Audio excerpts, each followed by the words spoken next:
para makapagtanong po tayo sa ating bisita. Coach, tanong ka na. Alright, recognize natin si Coach Jack Convulgar.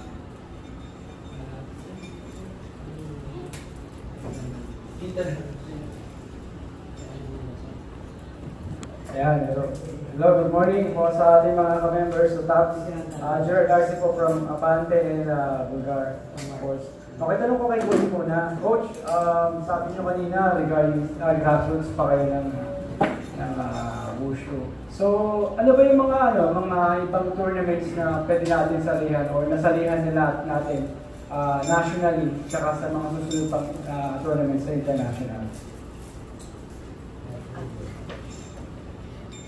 Bali po for national, since kaka-una po namin last year, so talagang first po namin yung sa 20th Hong Kong Wushu Championships. For this year, we're planning po for our two members, kay Carl and Chloe. Kasi sila po yung pasok sa age bracket na 13 to 17 for palarong Panrehiyon and Sea Army. And also para sa Batang Pinoy ng Wushu Tauri. Tapos for internationally, balak ulit namin sumali siguro sa Hong Kong for next year since we are invited again. And then we're also looking for other open Wushu Championships internationally din po. Ayun po. Anong ko lang, kasi nga, bago pa lang kayo. So, yung mga bagets ba natin, may gusto nyo ba maging member ng, syempre, lahat gusto nyo maging part ng national team.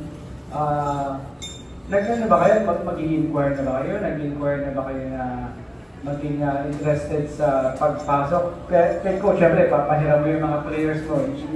If ever, dumating yung time na yun. Gusto niyo ba interested ba kayo maging member ng national team? Or yung inyo bang federation, gusto niyo ba maging affiliated sa federation? Alam mo bang mga plano natin pagdating sa inyong bagay? For the team affiliation, ginagawa ko pala. Kasi kakabalik lang namin from Hong Kong. Tapos, mag-present pa lang po ako ng intent to affiliate. Since bagong gawa pa lang naman po yung group. Tapos, Carl and Chloe. About the pagiging Wushu national team. I've been wanting to join the national team because my idols are there, you know. And I also want to improve my Tai Chi because I think it's like my worst. Sana rin nabanggit natin yung idol ni Chloe, si Agatha Wong, di ba? Yan. Okay, next si Carl. Ano naman po, kung makuha po, masaya lang po, ganun po. Pero kung nagusto mo po sa Wushu, tapos po, yung mga exhibition po, more on this side po. Kaya kung makuha po, yun nga po, masaya lang po. Ano yung mga Tai Chi dyan? Tai Chi ko, Bali si Chloe po, Tai Chi Chen. Tapos si Carl po, Chang Chen. Pwede rin siya mag-Tai Chi actually. So, since bago pa, bahala na po ang Wushu Federation mag-assign sa kanila kung ano mas babagay.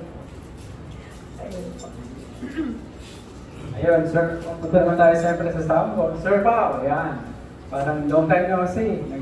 Nagkita ulit. Okay. Sir Pao, nabanggit natin yung mga tournament